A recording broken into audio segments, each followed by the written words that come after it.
Nephilim Giants, the Forbidden Truth. Chapter 1, The Discovery. Dr. Sarah Miller's hands trembled as she brushed away the final layer of ancient sediment. The Jordanian sun beat down mercilessly on the excavation site near the ruins of Petra, but she barely noticed the heat.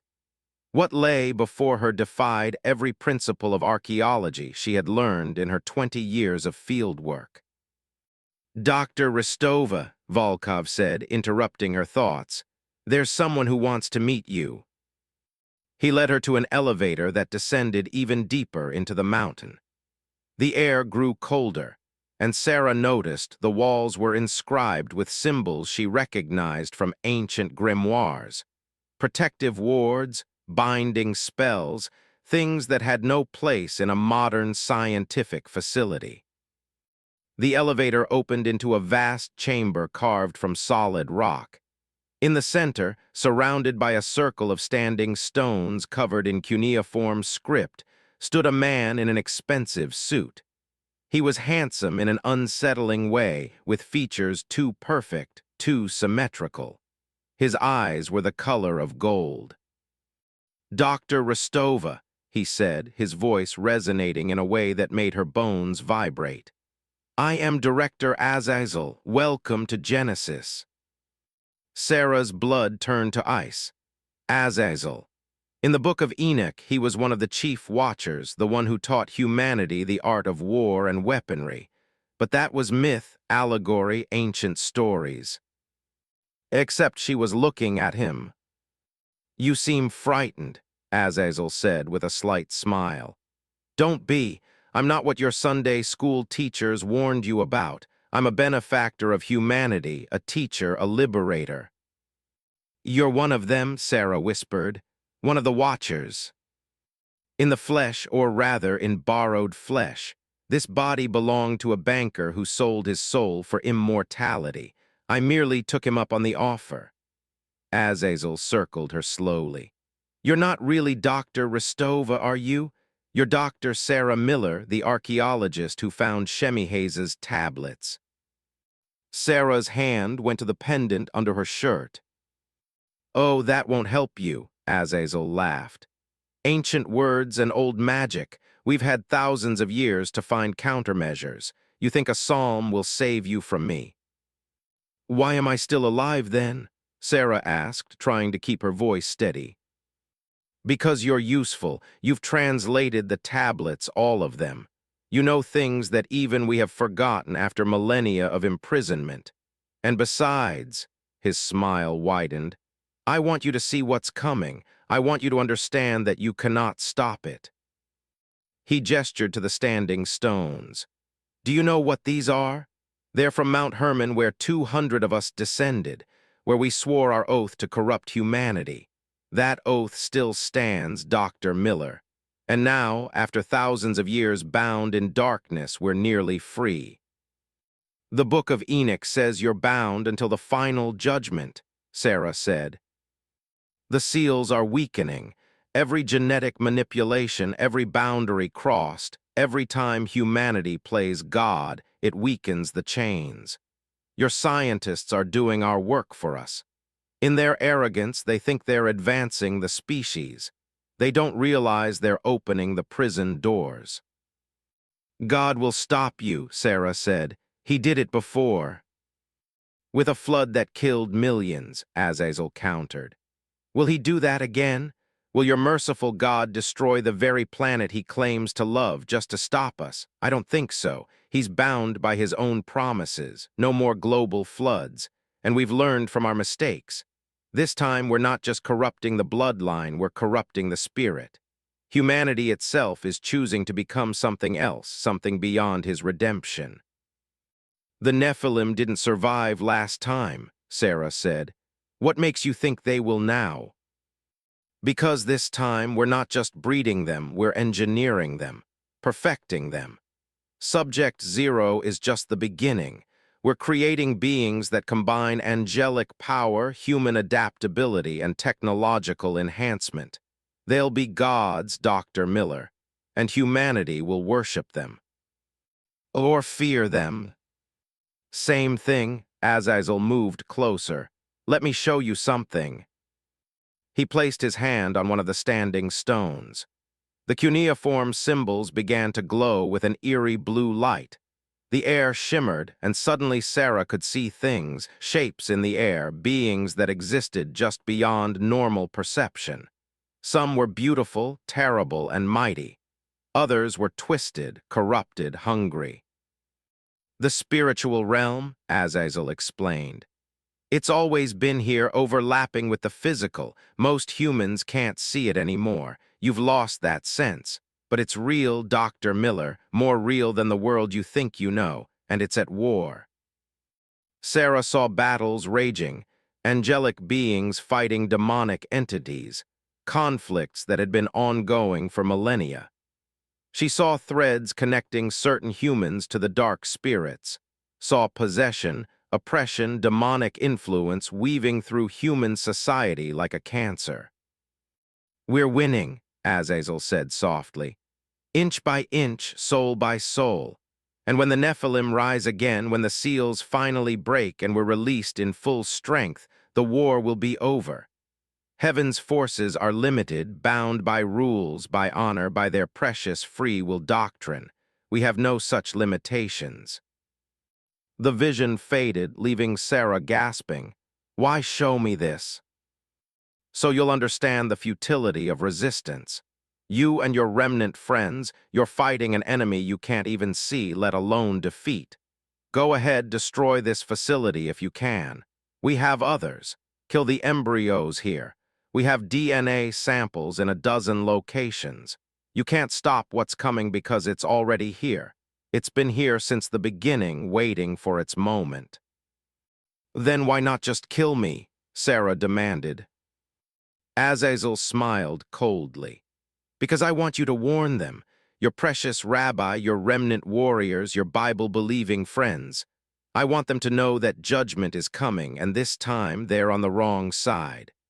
When the Nephilim walk the earth again, when we stand manifest before all humanity, faith won't be enough. Prayer won't be enough. God himself will have to intervene directly. And if he does, if he comes down to fight us again, then the whole world will see him for what he really is, a tyrant who refuses to let his creation grow up." Sarah felt the weight of despair crushing down on her. Everything Azazel said made terrible sense. How could she fight beings that existed beyond physical reality? How could the remnant stop something that had been planned for thousands of years? Then she felt the pendant against her chest, warm despite the cold air. Words came to her mind unbidden, verses she'd learned as a child before she'd abandoned faith for science. "The Lord is my light and my salvation. Whom shall I fear? The Lord is the stronghold of my life. Of whom shall I be afraid?" She looked up at Azazel. "You're wrong about one thing. Though God isn't a tyrant, he's a father who loves his children enough to protect them from themselves. You didn't fall because you wanted to help humanity.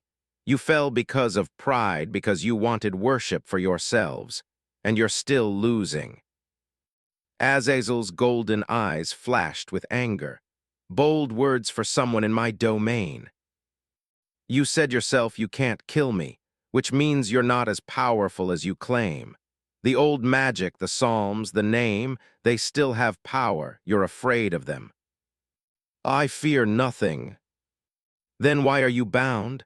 Why have you been imprisoned for thousands of years? If you're so powerful, why hasn't your plan succeeded yet?"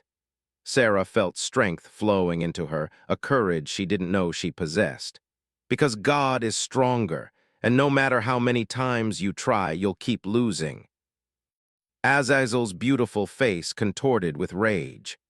For a moment, Sarah saw what he really was, not a handsome man, but a creature of malice and corruption, ancient and twisted by millennia of hatred. "Get her out of my sight," he snarled at Volkov. "Put her to work and watch her constantly. If she tries anything, kill her slowly." Chapter 8, The Sabotage. Sarah was escorted to a small dormitory room deep in the facility. 2 guards were posted outside her door. She had her laptop, monitored of course, but with enough access to the Genesis servers to do her research. What the Conclave didn't know was that the Remnant had given her a sophisticated piece of malware hidden in her laptop's firmware. All she needed was the right moment to deploy it. That moment came at 2 a.m. when the facility was on skeleton staff. Sarah had been pretending to work on genetic sequencing, earning the trust of her supervisors with insightful observations about the Nephilim genome. In reality, she was mapping the facility's network, identifying critical systems. She inserted a USB drive, innocent-looking but containing a virus that would propagate through the entire network. Within minutes, it had infected every computer system in the facility. The virus was dormant for now, waiting for her activation signal. But Sarah knew she needed more than digital sabotage. She needed to physically destroy the embryos and the genetic samples. She needed to burn this place to the ground.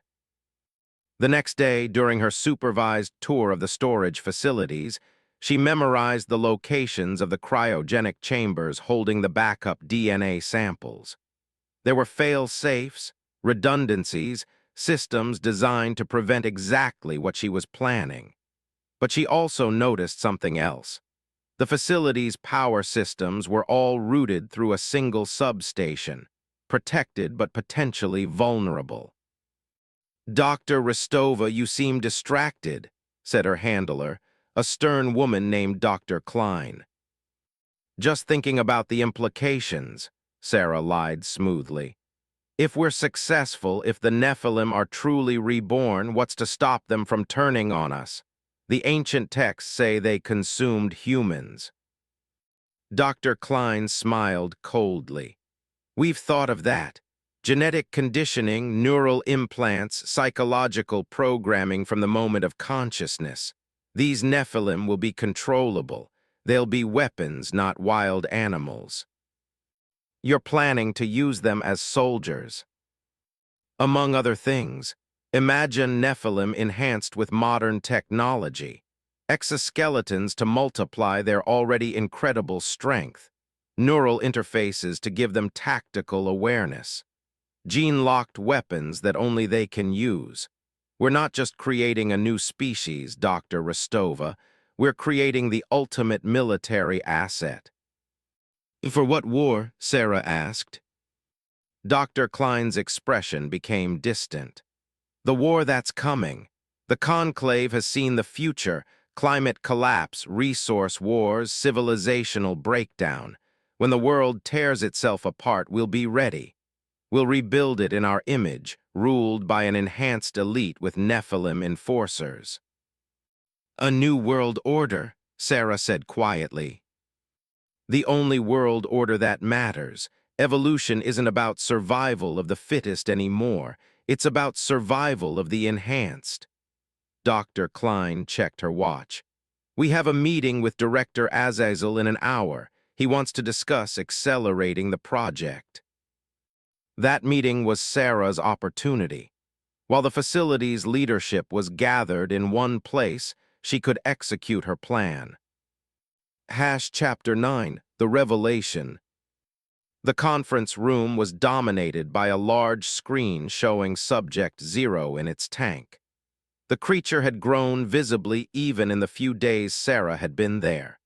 It was moving now, writhing in the amber fluid, its oversized hands flexing. "It's becoming aware," Volkov said excitedly. "Neural activity suggests consciousness is developing faster than projected. At this rate, we may be able to induce birth within weeks instead of months." "Excellent," Azazel said. He looked around the room at the assembled scientists and conclave leadership. "Phase 1 is nearly complete. Once Subject 0 is viable, we move to Phase 2 mass production. I want 100 Nephilim within 12 months. The resource requirements, someone began. Will be met, Azazel interrupted. The conclave controls sufficient wealth and political influence to make this happen. What I need from all of you is results. His golden eyes swept the room and settled on Sarah. Dr. Rostova, you've been unusually quiet. Your analysis of the genetic data. Sarah stood slowly. This was it, the moment of truth. She could feel the USB drive in her pocket, the activation code memorized. But something Azazel had said earlier nagged at her. He wanted her to see. He wanted her to warn the remnant. Why? Unless he knew about the remnant's plans. Unless this entire facility was a trap and destroying it would accomplish nothing because there were others. Unless she was meant to fail. My analysis, Sarah said carefully, is that this entire project is flawed. The room went silent. Azazel's eyebrows raised. Explain. The Nephilim failed before. They were destroyed in the flood. Even the ones that survived afterward were hunted to extinction. Why? Because they were unstable. The fusion of angelic and human genetics created beings that couldn't sustain themselves. They consumed everything around them, including each other.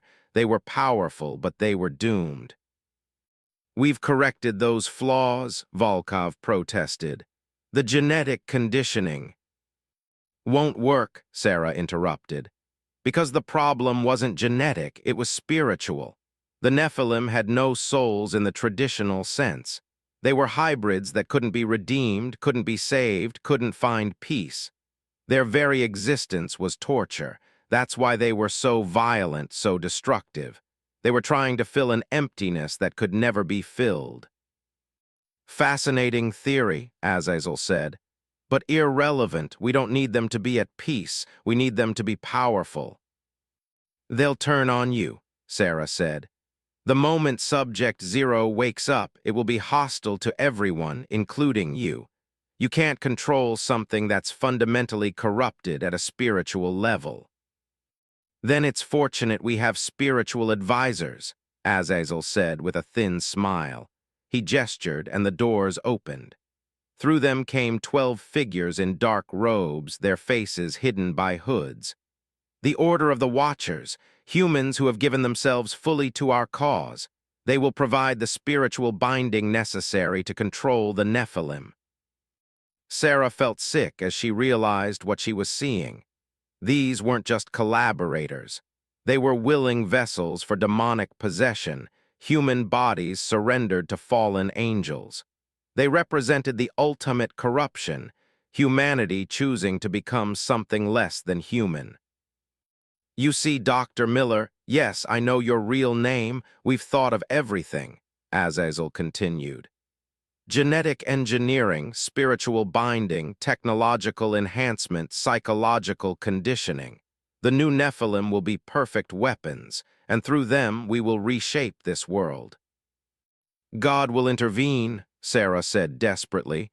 He won't let this happen. He already is letting it happen, Azazel replied. Where is he now? Where was he when we built this facility? Where was he when we recovered the ancient DNA? Where was he when humans started playing God with genetics, creating chimeras, editing embryos, pushing every boundary he supposedly set? Your God is either absent or approving. Either way, we proceed. Sarah looked at Subject Zero on the screen. The creature's eyes were opening. Even through the camera, she could see the malevolence in that gaze, the ancient intelligence awakening in the cloned flesh. It's time, Volkov said quietly. Subject Zero is reaching consciousness. We need to be ready.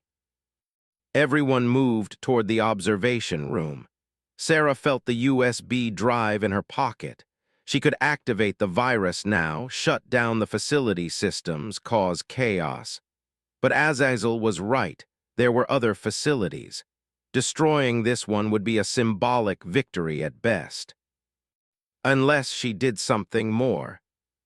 The 12th tablet, the one she hadn't shared with anyone, not even the rabbi. the one that contained something she barely believed was possible. I leave you one final gift, though whether it is mercy or curse I cannot say. In my binding I learned the true name of power, the word that was spoken at creation. It can be used only once and only by a pure bloodline, one untainted by our corruption. Speak it in the presence of the Nephilim, and their spirits will be cast out. Their bodies will become empty vessels, dead flesh without animation. But know this, to speak the name is to mark yourself. The fallen will know you. They will hunt you. And you will never again be able to hide from the spiritual realm. You will see what others cannot see. You will know what others do not know. And that knowledge will be a burden that may destroy you. Use it only in greatest need, and pray that greatest need never comes. Sarah had memorized the name. She'd told herself she never would use it, that it was probably nonsense anyway, that ancient magic and holy words were just superstition. But she'd also felt the pendant warm against her chest. She'd seen the spiritual realm when Azazel opened her eyes to it. She'd witnessed too much to deny it anymore. The question was, did she have faith enough to speak it? Chapter 10, the name. The observation room overlooked the chamber containing Subject Zero's tank. Dozens of screens displayed vital signs, neural activity, genetic markers. Sarah watched as Volkov prepared to drain the amber fluid and begin the awakening protocol. Once the process starts, there's no stopping it, Volkov explained to the assembled group. Subject Zero will breathe on its own for the first time. Its consciousness will fully activate, and will finally know if the ancient texts were correct about the spiritual component. They were correct, Azazel said confidently. I've arranged for one of my brethren to inhabit the vessel, an ancient warrior who fought before the flood. Subject Zero will have the knowledge of millennia from the moment it opens its eyes. Sarah realized the full horror of what was about to happen. They weren't just creating a genetic clone. They were preparing a body specifically for a demon to possess, a Nephilim body with superhuman capabilities, inhabited by an ancient evil entity. Begin, Azazel commanded. Volkov activated the sequence. The amber fluid began to drain from the tank. Subject Zero's massive body settled onto the floor of the chamber. Its chest didn't move. It was dead tissue, waiting for animation. The 12 robed figures formed a circle around the tank. They began to chant in a language Sarah didn't recognize, harsh, guttural sounds that made her teeth ache. The temperature in the observation room dropped 20 degrees in seconds. Sarah could see her breath. The lights flickered. On the screens, readings went haywire. Subject Zero's body began to convulse. Its eyes snapped open, and Sarah saw they were completely black, not just the pupils, but the entire eye, a void that seemed to swallow light. Then it screamed. The sound was inhuman, a mixture of rage and agony and hunger that shattered several screens and sent cracks spiderwebbing across the observation window. Subject Zero lurched to its feet, 11 feet of twisted muscle and bone. It looked around the chamber with those void black eyes, and when it smiled, Sarah saw that its teeth were sharp, predatory. Yes, Azazel breathed, it's perfect. Subject Zero moved with impossible speed. It crossed the chamber in 2 strides and slammed into the door with enough force to buckle the reinforced steel. Alarms blared. The chanting of the robed figures increased in intensity. The binding, Volkov shouted. Complete the spiritual binding. But Sarah saw something the others didn't. Subject Zero wasn't fighting to escape. It was testing its strength, learning the capabilities of its new body, and it was smiling the whole time. This wasn't a weapon they could control. This was something that had been waiting thousands of years for a body, for freedom, for revenge. It had to end now. Sarah stood and spoke the name. She couldn't have described the word even a second after saying it. It wasn't in any human language. It was older than language, deeper than words, the sound that underlay all of creation. It resonated in her bones, in her cells, in the very atoms of her being. Everything stopped. Subject Zero froze mid-strike. The black void drained from its eyes, replaced by simple, empty gray. The body stood motionless for a moment, then collapsed like a puppet with cut strings. Dead, truly, completely dead. The robed figures screamed and fell back, clutching their heads. 3 of them collapsed, unconscious or dead. The others tore off their hoods, revealing faces twisted in agony. Azazel spun toward Sarah, his golden eyes blazing with rage. "What have you done?" Sarah felt different, changed. She could see things now, overlays of light and shadow, spiritual entities clinging to various people in the room, threads of connection between the physical and spiritual realms. It was overwhelming, terrifying, and permanent. "I used the name," she said quietly. "The name that Shemi-Haza left in the tablets, the name that banishes corrupted spirits from unnatural vessels." "You've destroyed months of work," Volkov shouted. "I've saved you from yourselves," Sarah replied. "That thing wasn't going to be your weapon, you were going to be its prey." Azazel moved toward her with inhuman speed, but stopped short as if hitting an invisible wall. He looked down and saw that Sarah was standing in a circle she'd drawn with chalk from her pocket, a simple circle with Hebrew letters. Another gift from the rabbi, something she'd thought was superstitious nonsense. "Clever," Azazel hissed, "but that won't protect you forever, and now that you've spoken the name, you're marked. Every fallen angel, every demon, every corrupted spirit will sense you. You'll never know peace again." "Then I'll fight them," Sarah said. "Like David fought Goliath, like Israel fought the Nephilim. I've seen the truth now and I can't unsee it. I won't unsee it." She pulled out her laptop and hit the activation code. Throughout the facility, her virus came to life. Screens went black. Security systems failed. Most importantly, the cryogenic chambers began a controlled shutdown sequence. Within hours, every genetic sample would be destroyed. "You're still just one woman," Azazel said. "We have other facilities, other samples, other plans. You've delayed us, nothing more." "Maybe," Sarah agreed. "But delays matter. Every day you don't succeed is another day for humanity to wake up, to realize what's happening, to choose resistance over collaboration. And there are more of us than you think, people who believe, who have faith, who are willing to fight." Alarms blared throughout the facility. Someone had discovered the virus. Security would be here soon. "Go ahead, kill me," Sarah said to Azazel. "Make me a martyr. The remnant will know what happened here. They'll expose everything. Your secret project won't be secret anymore." Azazel's face contorted with rage, then smoothed into a cold smile. "No, I think I'll let you live. Let you see how futile your resistance is. Let you watch as we succeed despite everything you've done. And when the new Nephilim walk the earth, when humanity bows before them, I want you to remember this moment and know that you failed." He vanished, not walked away, not left the room, simply ceased to be there. The possessed body he'd been inhabiting collapsed, now just an empty shell. The other conclave members stared at Sarah with a mixture of fear and hatred, but none of them moved toward her.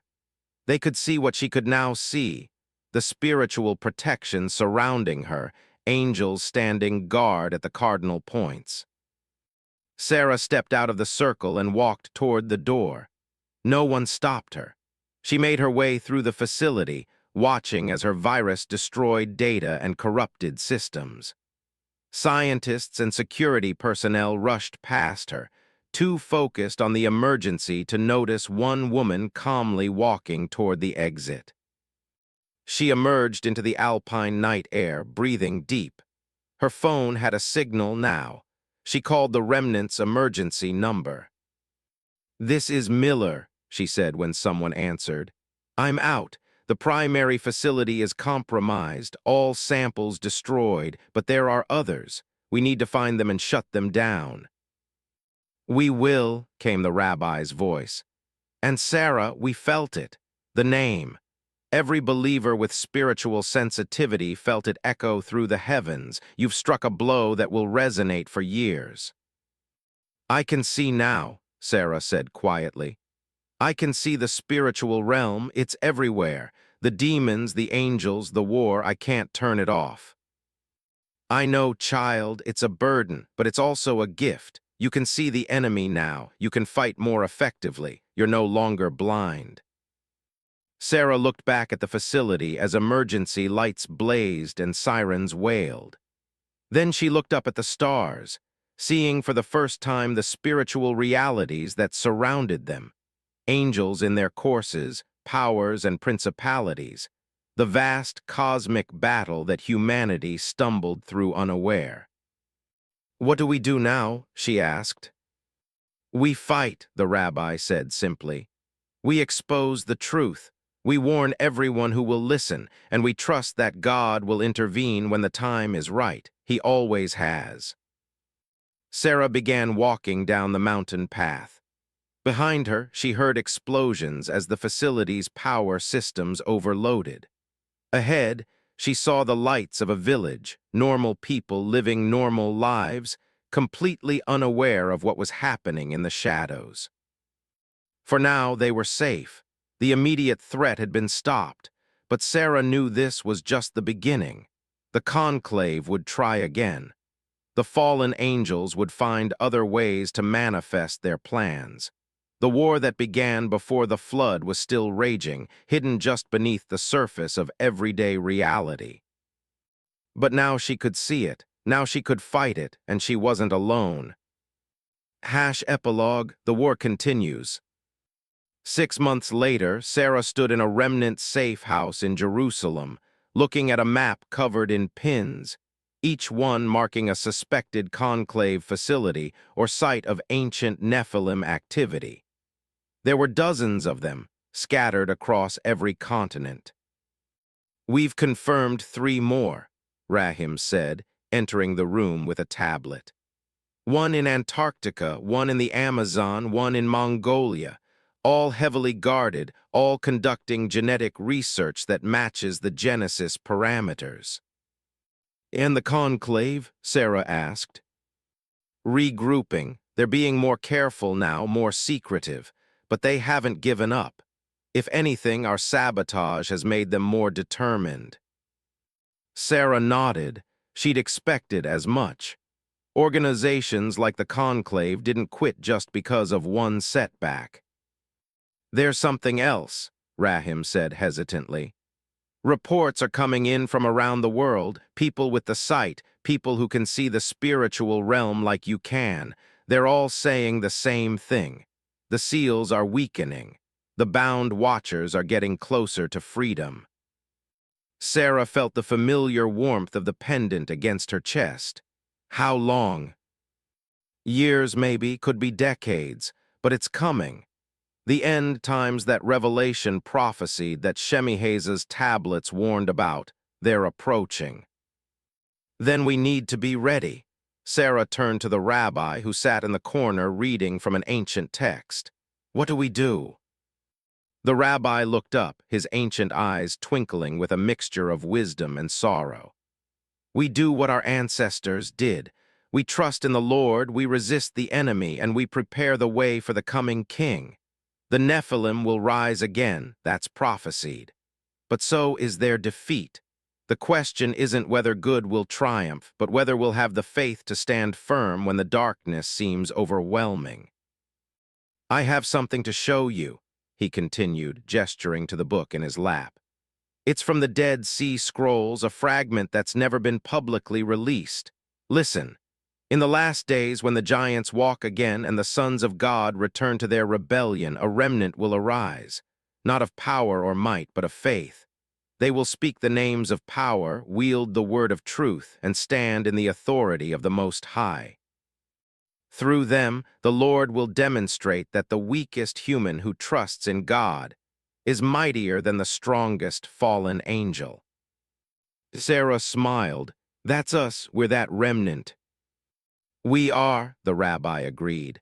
And our numbers are growing. Every day more people wake up to the truth. They see through the lies of the materialist worldview. They realize there's more to reality than what science can measure. They're joining us. It won't be enough, Sarah said.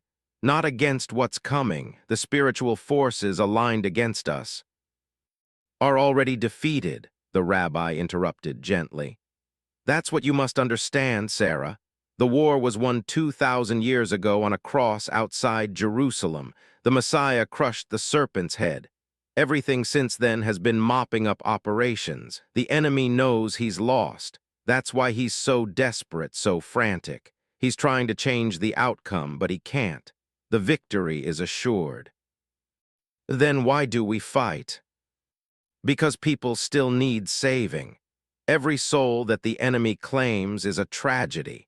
Every person who falls into the deception of transhumanism, of playing God, of corrupting the image of God in humanity, that's a loss we can prevent. We fight not because the outcome is in doubt, but because people we love are still in danger. Sarah looked at the map again. So many locations, so much work to do, but she felt a peace she hadn't known in years.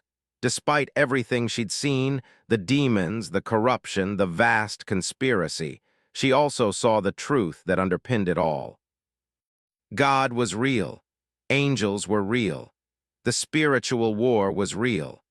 But so was the promise of redemption, of ultimate victory, of a new heaven and new earth where the Nephilim would be just a dark memory. All right, she said, where do we start? Rahim pointed to a pin in Peru. The Paracas Skull's site. We have intelligence that the conclave is planning another excavation, if we can get there first. Then let's go, Sarah said. As they prepared for the journey, Sarah caught her reflection in a mirror. She looked different now. Her eyes had a quality they hadn't before, a depth, a knowledge, a sorrow mixed with hope. She was no longer the skeptical scientist who had arrived in Jordan 6 months ago. She was a warrior in a war most people didn't even know was happening. But she was ready. The Nephilim would rise again. The fallen angels would make their final play. The end times would come with all their terror and tribulation. But so would the return of the king. So would the final victory. So would the restoration of all things. And until that day, she would fight. She would expose the truth. She would speak the names of power and stand against the darkness. Because she had seen behind the veil, and having seen, she could never go back. The war was real. The stakes were eternal. And the battle lines were drawn not between nations or ideologies, but between light and darkness, truth and deception, the image of God and its corruption. Sarah Miller had chosen her side, and she would stand firm until the end. For we wrestle not against flesh and blood, but against principalities, against powers, against the rulers of the darkness of this world, against spiritual wickedness in high places. Ephesians 6:12. The Nephilim were on the earth in those days, and also afterward, when the sons of God went to the daughters of humans and had children by them. They were the heroes of old, men of renown. Genesis 6:4. As it was in the days of Noah, so it will be at the coming of the Son of Man. Matthew 24:37. Chapter 11. The Paracas Expedition. 3 weeks later, Sarah found herself climbing a dusty hillside in southern Peru. the Pacific Ocean gleaming in the distance. The Paracas Peninsula was desolate, windswept, and hiding secrets that had remained buried for thousands of years. The elongated skulls found here in the 1920s caused quite a stir, Rahim explained as they approached the ancient necropolis. Some were 3 times larger than normal human skulls, with cranial volumes 50% greater. Official archaeology claims they're the result of artificial cranial deformation, binding infants' heads to change their shape. "But you don't think so?" Sarah said. "The volume can't be explained by binding alone. These skulls have different suture patterns, different bone thickness, even a different number of cranial plates in some cases. They're not human skulls that were modified. They're something else." The remnant had received intelligence that a conclave excavation team would arrive in 2 days. Sarah's group had to work fast, document everything, take samples, and if possible, remove any genetic material before the conclave could claim it. The team included Jennifer Park, who had survived the Jordan massacre, along with 4 remnant security personnel and a geneticist named Dr. Yuki Tanaka, who specialized in analyzing ancient DNA. As they descended into the underground burial chambers, Sarah felt the familiar tingle that now accompanied her heightened spiritual perception. Something was here, something old and aware. "Do you feel that?" she asked Rahim quietly. He nodded. "Spiritual residue. These weren't just genetically different beings, they were spiritually corrupted. That corruption leaves an imprint." They found the burial chamber the conclave was targeting, a sealed room that earlier archaeologists had missed. When they broke through the wall, Sarah's flashlight revealed something that made her blood run cold. 12 stone sarcophagi, each 10 feet long, arranged in a perfect circle. In the center, a stone altar covered in dried blood stains and inscriptions in a language that predated any known civilization. "This is a temple," Rabbi Ezekiel said, having joined them for this critical mission. "Not just a burial site, they were worshiping something here." Jennifer approached one of the sarcophagi and carefully opened it. Inside lay skeletal remains, humanoid but clearly not human. The skull was massively elongated, the bones were incredibly dense, and the teeth were sharp, carnivorous. "This is impossible," Jennifer breathed. "The bone structure suggests bipedal locomotion, but the proportions, the muscle attachment points indicate strength far beyond human norms. And look at this." She pointed to the skull. "The cranial capacity is enormous. This being would have had cognitive abilities we can barely imagine." Dr. Tanaka took samples carefully, sealing them in specialized containers. "If we can extract viable DNA, we might finally understand what the Nephilim really were. Not mythology, not legend, biological fact." Sarah approached the altar, studying the inscriptions. With her enhanced perception, she could see more than just carved stone. She could see the spiritual echoes of what had happened here. Sacrifices, blood rituals, ceremonies designed to open doorways between the physical and spiritual realms. "They were trying to bring more through," she said quietly. "After the flood, the survivors were trying to reconnect with the fallen watchers, trying to bring their spiritual masters back into physical form." "Did it work?" Rahim asked. "Not fully, but partially.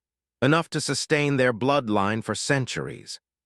Sarah touched the altar and immediately jerked her hand back. Images flooded her mind. Priests with elongated skulls performing rituals, human sacrifices screaming as their blood was drained, and something taking shape in the air above the altar, something between spirit and flesh, something that should not exist. "We need to destroy this altar," she said urgently. It's still active, still serving as a beacon. That would alert the conclave to our presence, one of the security team pointed out. They already know we're here, Sarah said, and she was right. Gunfire erupted from the tunnel entrance. The conclave had arrived early. Chapter 12, The Battle of Paracas. Get the samples to safety, Sarah shouted as bullets ricocheted off the stone walls. The remnant security team returned fire while the scientists scrambled for cover behind the sarcophagi. Through her enhanced perception, Sarah could see them. Not just the conclave soldiers, but the spiritual entities attached to them. Dark shapes that whispered and directed, using the humans as puppets. A grenade rolled into the chamber. Rahim grabbed it and threw it back into the tunnel, where it exploded with a deafening boom. Dust and debris filled the air. "There's another way out," Rabbi Ezekiel said, pointing to a narrow passage behind the altar. The ancient priests would have needed an escape route. "Everyone go," Sarah commanded. But as the team started moving, she heard something that froze her blood, chanting in that same ancient, guttural language the possessed figures had used in the Genesis facility. 3 figures in dark robes entered the chamber, seemingly unaffected by the gunfire.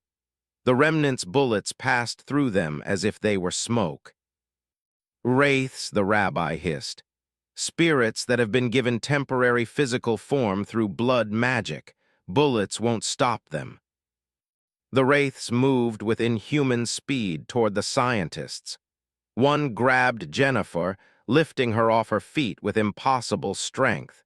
She screamed as its fingers began to burn into her skin. Sarah didn't think. She spoke one of the lesser names, not as powerful as the name she'd used before, but still effective. The word resonated through the chamber like a bell, and the wraith holding Jennifer shrieked and dissolved into black smoke. But speaking the name had consequences.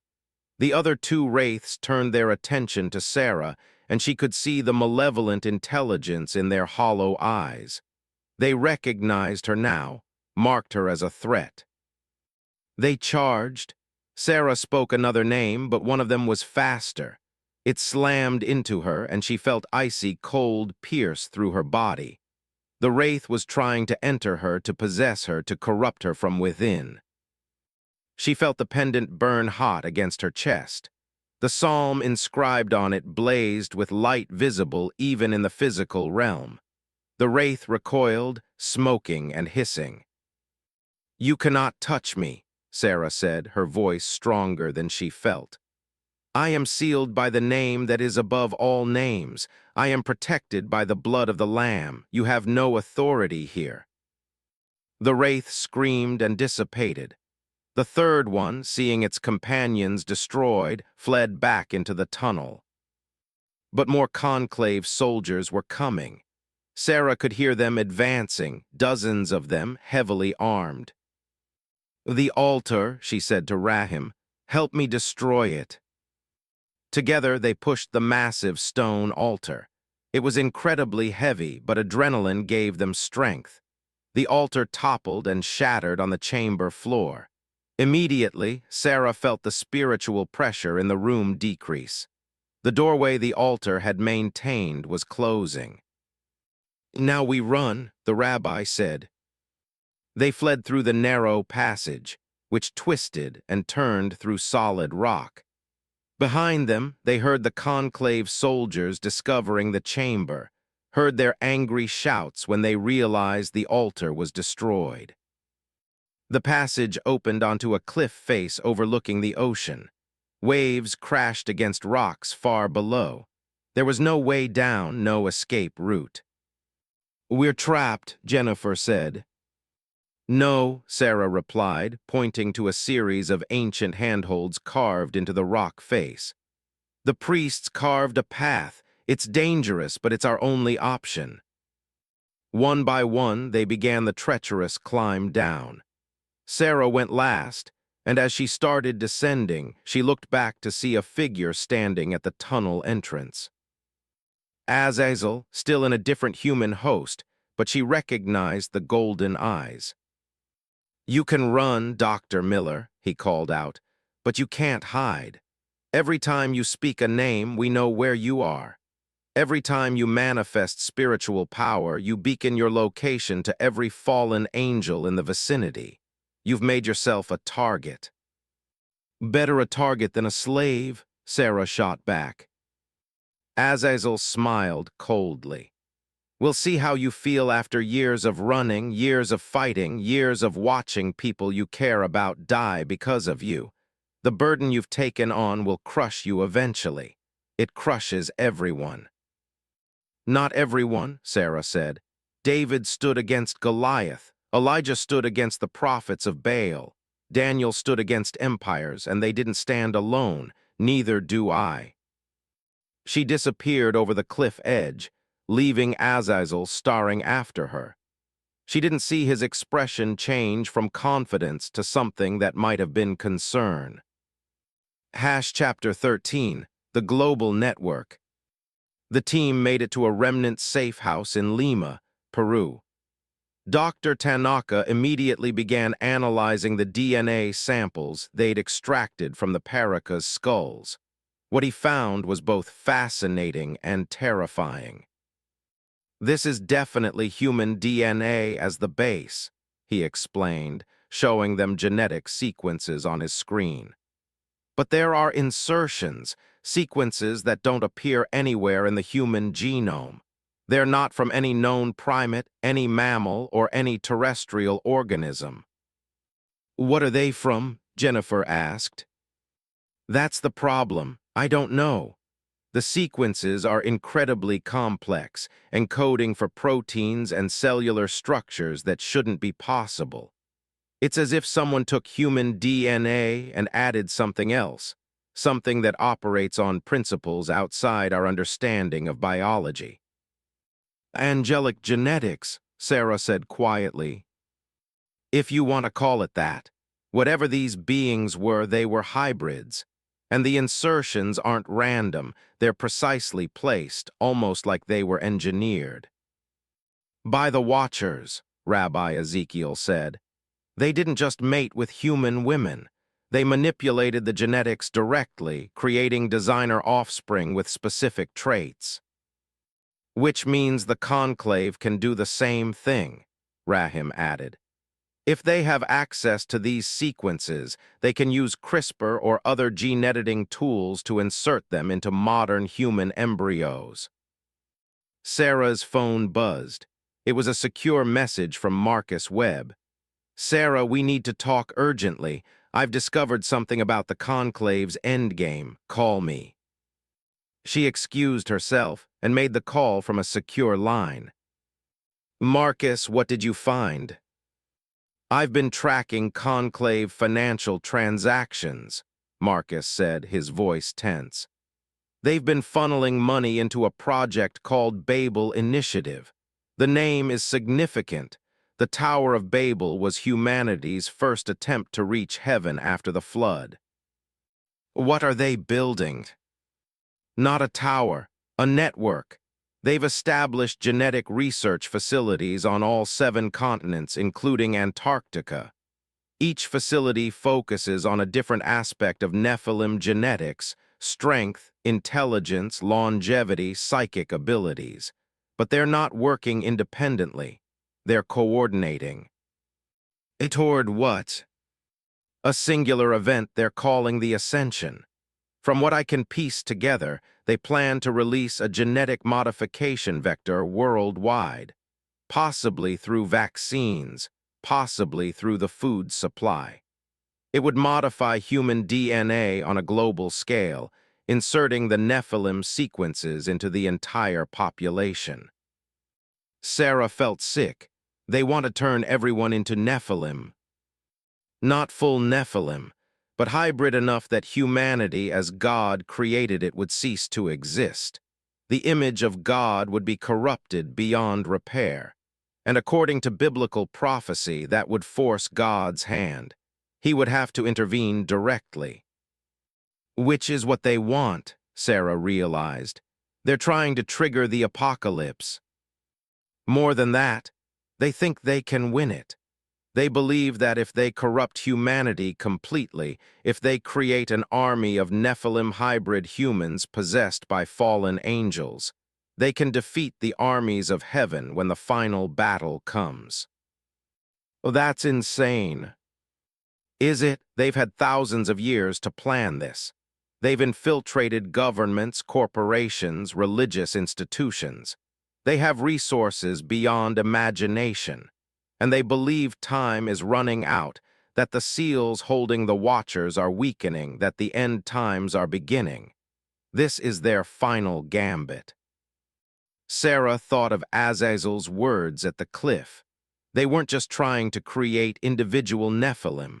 They were trying to Nephilimize all of humanity. "How long do we have?" she asked. "Months, maybe. The Babel Initiative is in its final stages. They're preparing to manufacture and distribute the vector. Once it's released, there's no way to stop it. It would spread through human populations like wildfire. Then we have to shut down all 7 facilities simultaneously," Sarah said. "If we hit them one at a time, the others will go into lockdown. That would require a massive, coordinated strike. We'd need teams on 7 continents, all moving at exactly the same time." "The remnant has people everywhere," Sarah said. "If we can coordinate them." "It's never been done before," Marcus warned. "The remnant operates in cells for security. Bringing them all together, coordinating a global operation, it's incredibly risky. More risky than letting the conclave succeed." Marcus was silent for a moment. "No, you're right. I'll reach out to the other cell leaders. We'll convene a council. But Sarah, this is it. This is the battle we've been preparing for. If we fail, there's no second chance." "Then we won't fail," Sarah said with a confidence she didn't entirely feel. Chapter 14, The Council of the Remnant. 2 weeks later, Sarah stood in a hidden chamber beneath the old city of Jerusalem. Around her were gathered representatives of remnant cells from around the world. 50 men and women who had spent their lives fighting the same war she'd only recently joined. Rabbi Ezekiel addressed the assembly. "Brothers and sisters, we face the greatest threat since the flood. The conclave plans to corrupt human DNA on a global scale to transform humanity into vessels for demonic possession. If they succeed, the image of God will be erased from creation. We must stop them." A woman from the Chinese cell spoke up. "The facility in our region is in the Tibetan mountains, heavily fortified. We would need military-grade weapons to breach it." "We have access to those," said a man from the American cell. "Our contacts in the defense industry can provide what we need." "The Antarctic facility is the most isolated," added a Russian operative, "but also the most advanced.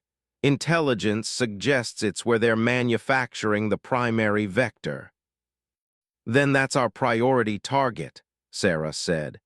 "If we can destroy the manufacturing capability, we buy time even if the other facilities survive." "But we must hit them all," the rabbi insisted. "Simultaneously, if any facility remains operational, they'll rebuild. We need to cripple the entire network in one strike." For hours, they planned. Each cell would be responsible for their regional facility. They would coordinate timing down to the second, and they would use every resource at their disposal: explosives, cyber warfare, spiritual warfare, and if necessary, martyrdom. "There's one more thing," Sarah said. "The facilities are spiritually fortified. They have wards, bindings, summoned entities protecting them. Physical weapons alone won't be enough. We need spiritual warriors, people who can speak the names, who can see and fight in the spiritual realm." "We have 7, the rabbi said, gesturing to a group sitting apart from the others. Sarah recognized them immediately. They had the same quality she now possessed, the awareness of both realms. "Including you, that makes 8, not enough for all 7 facilities." "Then we'll have to prioritize," Sarah said. "The most critical facilities get spiritual support. The others rely on speed and surprise." They worked through the night refining the plan. Communications protocols, backup contingencies, extraction routes. Everything had to be perfect because they would only get one chance. As dawn broke over Jerusalem, the council concluded with a prayer. Rabbi Ezekiel's voice was strong and steady. "Lord God of Abraham, Isaac, and Jacob, we ask for your blessing on this mission. As Joshua brought down the walls of Jericho, as Gideon defeated the Midianites, as David slew Goliath, grant us victory against these new giants. Not by might nor by power, but by your Spirit. Amen." "Amen," echoed the assembly. Sarah felt the weight of what they were attempting. 50 people against a global conspiracy backed by fallen angels and unlimited resources. It was David and Goliath multiplied by 7. It was impossible by any rational calculation. But faith wasn't rational, and throughout history, God had specialized in impossible victories. Chapter 15, The 7 Strikes. Antarctica. Sarah's team descended on the ice facility in darkness, their cold weather gear barely adequate for the -50-degree temperatures. The facility was buried beneath the ice sheet, accessible only through a single elevator shaft. "Remember," Sarah said through the comms, "this is the primary manufacturing site. We have to destroy not just the equipment but the genetic samples. Nothing can survive." They had explosives powerful enough to collapse the entire facility, but first they had to get inside. The Remnant's hacker had provided access codes, but there were still guards, human ones and others. As they approached the entrance, Sarah saw them through her spiritual sight, 3 wraiths circling the facility like sharks. They hadn't spotted the team yet, but they would. "I'll handle the spirits," Sarah said. "You handle the physical security." She stepped forward and spoke a name. The sound echoed across the ice, and the wraiths turned toward her immediately. They recognized the threat and attacked. Sarah stood her ground, speaking names of binding and banishment. The wraiths shrieked and dissolved, but she knew others would come. Every use of spiritual power drew attention like blood in the water. The team breached the entrance and descended into the facility. Inside, they found a nightmare, rows upon rows of incubation chambers, each containing a developing embryo. Hundreds of them, all in various stages of growth. "My God," Jennifer breathed, "they're mass-producing them." In the center of the facility stood the manufacturing equipment for the genetic vector, massive bioreactors that could produce enough of the virus to infect millions. "Plant the charges," Sarah ordered. "We have 15 minutes." But alarms were already blaring. Conclave soldiers poured into the facility, and with them came something worse, a fully mature Nephilim. It stood 12 feet tall, with gray skin stretched over impossible musculature. Its eyes were completely black, and when it smiled, rows of sharp teeth gleamed. "Ah," it said in a voice like grinding stones, "the marked one. Azazel told us you would come." Sarah's team opened fire, but bullets barely slowed the creature. It moved with terrifying speed, grabbing one of the remnant soldiers and throwing him across the room with enough force to break bones. Sarah spoke the greater name, the one Shemiheza had left in the tablets. Power flowed through her, making her body shake with the force of it. The Nephilim screamed and clutched its head. The black void drained from its eyes, and for a moment Sarah saw something underneath, a human soul trapped and corrupted and desperate for release. "Forgive me," it whispered with its last human breath. Then the spirit animating it was cast out and the body collapsed. "Charges set," reported the demolitions expert. 3 minutes to detonation. They ran for the elevator as the facility erupted in chaos behind them. The explosions started before they reached the surface, a chain reaction that would collapse the entire ice shelf above the facility. As they emerged into the frozen night, Sarah looked back to see the ice cracking, massive fissures spreading across the sheet. Then the entire section collapsed in on itself, burying the facility under thousands of tons of ice and snow. "Antarctica facility destroyed," Sarah reported through the secure comm. "Confirm other sites." "Tibet. Chinese team reporting, facility destroyed, 3 casualties." "Amazon. Brazilian team reporting, facility destroyed. No casualties but heavy resistance encountered." "Mongolia. Mongolian team reporting, facility destroyed, target eliminated." One by one the reports came in, 6 facilities down. But the 7th, the one in Switzerland, in the Alps near where the Genesis facility had been, went silent. "Swiss team report," the rabbi's voice came through the comm. "Swiss team, do you copy?" "Nothing but static." "Something's wrong," Sarah said. "We need to get to Switzerland now." Chapter 16, The Trap. By the time Sarah's team reached the Swiss facility, 36 hours had passed since the coordinated strikes. They found the remnant team dead, massacred with brutal efficiency. But the facility itself was untouched, its lights blazing in the alpine darkness. "It's a trap," Rahim said. "They knew we were coming. They let us destroy the other facilities and drew us here." "But why?" Jennifer asked. Sarah understood before anyone answered. "Because this is where he is. Azazel, this is his primary base, and he wants me here." As if summoned by his name, Azazel appeared at the facility entrance. He wasn't alone. Behind him stood 6 figures that made Sarah's heart sink, the bound watchers. They weren't fully manifest, not fully free. But they were more present than they should have been, more substantial. The seals were breaking faster than anyone had anticipated. "Welcome, Dr. Miller," Azazel said with a mocking bow. "You've had an impressive run, 6 facilities destroyed, months of work ruined, billions of dollars wasted. Congratulations." "The 7th facility," Sarah began. "Is meaningless," Azazel interrupted. "You don't understand yet, do you? The facilities were never the real plan. They were a distraction.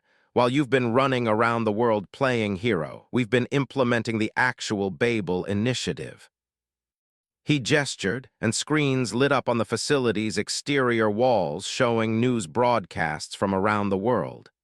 Headlines about a new revolutionary medical treatment being distributed through the WHO. A genetic therapy that would prevent cancer, extend life, cure genetic diseases. 3 months ago, we began distributing it, Azazel said. 50 million people have already received it. By the end of next year, we expect global coverage of 70% of the population, and all of them now carry the Nephilim sequences in their DNA. Sarah felt the world tilt. That's not possible. Something that widespread would have been detected. By whom? We control the testing laboratories. We write the scientific papers. We own the regulatory agencies. The world is already ours, Dr. Miller. You just didn't know it yet. One of the watchers stepped forward. a massive figure with wings that flickered between visibility and invisibility. When it spoke, its voice resonated in both the physical and spiritual realms. The corruption is complete. Within 3 generations, there will be no pure humans left. All will carry our genetics. All will be susceptible to our influence. And when the seals break fully, when we walk the earth in our true forms, we will have an army ready to receive us. God will stop you, Sarah said. He did it before. Then where is he now? Azazel demanded. Your God who supposedly loves humanity so much, where was he while we distributed our gift to millions? Where was he while we corrupted his precious creation? He's absent, Dr. Miller, either unwilling or unable to intervene. Either way, we win. Sarah felt despair threatening to overwhelm her. Everything they'd fought for, all the sacrifices, it had all been for nothing. The conclave had already won. Then she remembered something the rabbi had told her. The war was won 2,000 years ago on a cross. Everything since then has been mopping up operations. You're wrong, she said quietly. You haven't won. You've just ensured your judgment will be even more complete. Bold words, Azazel sneered. But empty. You have no power here. Even your names won't work against all of us together. Maybe not, Sarah agreed. But I don't need to defeat you. I just need to do what I was called to do, bear witness to the truth. And the truth is that no matter how much you corrupt the genetics, you can't corrupt the soul. Humans can still choose. They can still accept redemption. And one human soul saved is worth more than all your scheming. Then you'll die having saved nothing, Azazel said. The Watchers advanced, and Sarah knew she couldn't fight them all. But as she prepared to speak a final name, knowing it would probably cost her life, something happened that none of them expected. The sky tore open. Not metaphorically. The fabric of reality literally ripped, and through the tear came light, pure, searing, absolute light.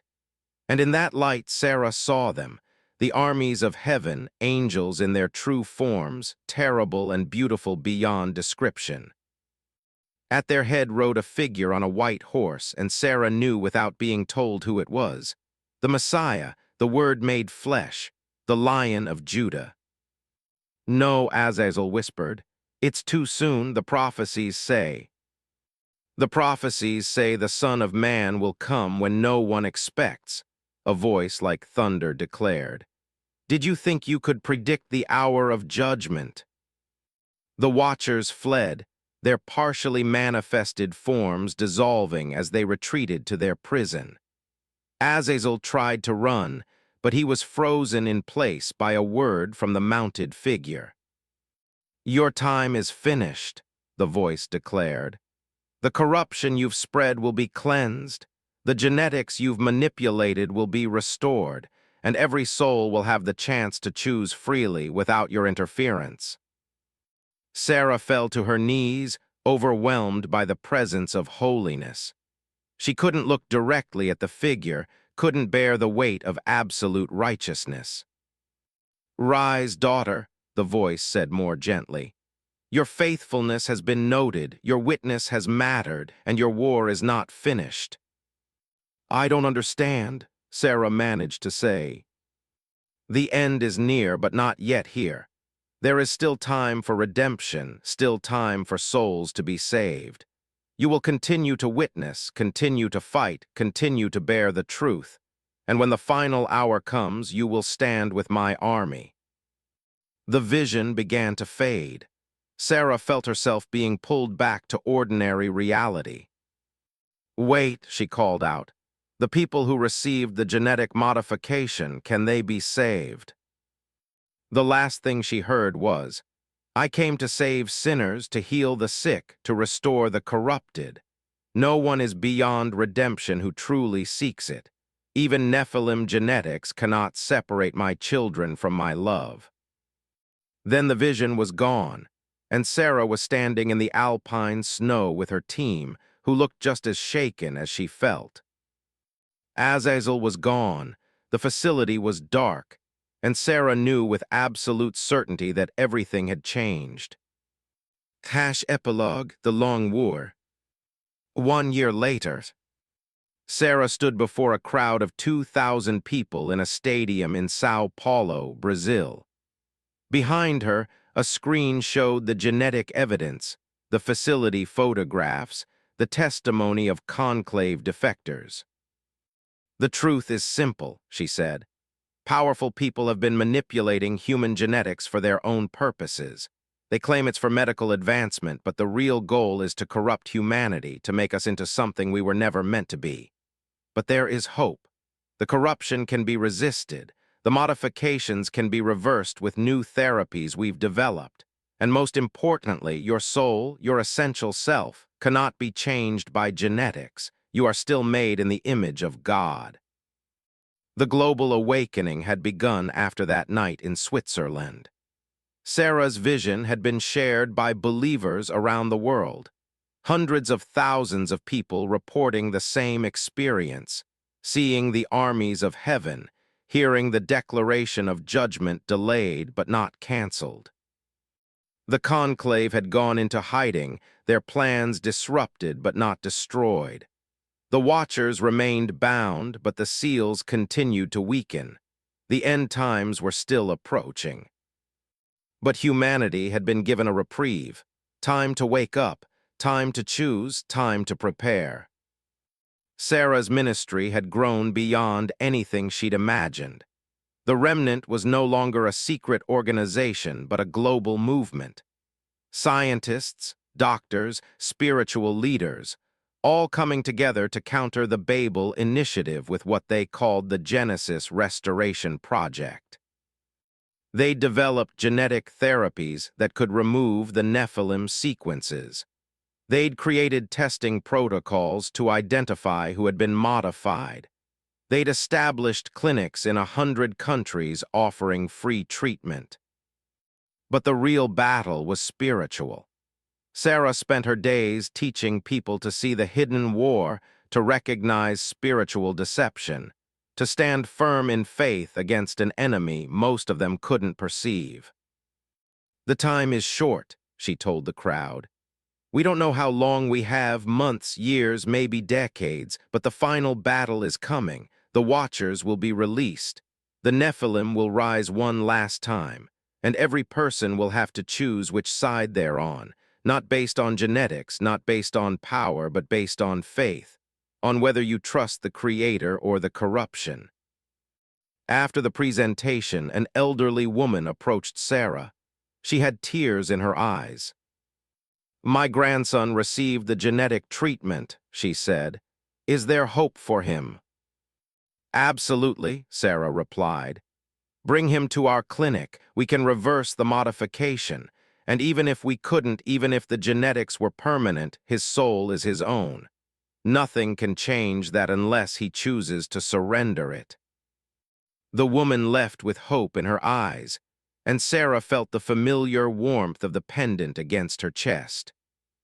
She thought of how far she'd come from that excavation site in Jordan. She'd been a skeptical scientist who believed only in what she could measure and prove. Now she saw angels and demons, fought spiritual battles, and preached about faith and redemption. The journey had cost her everything: her academic career, her old life, any hope of normalcy. But it had given her something infinitely more valuable: purpose, truth, and the knowledge that she was fighting on the right side of the most important war in history. Her phone buzzed, a message from Rahim: "New intelligence on conclave activity in Eastern Europe. They're not giving up." Sarah smiled grimly. Of course they weren't. The fallen never gave up. They'd been fighting this war for thousands of years, and they'd fight until the very end. But so would she.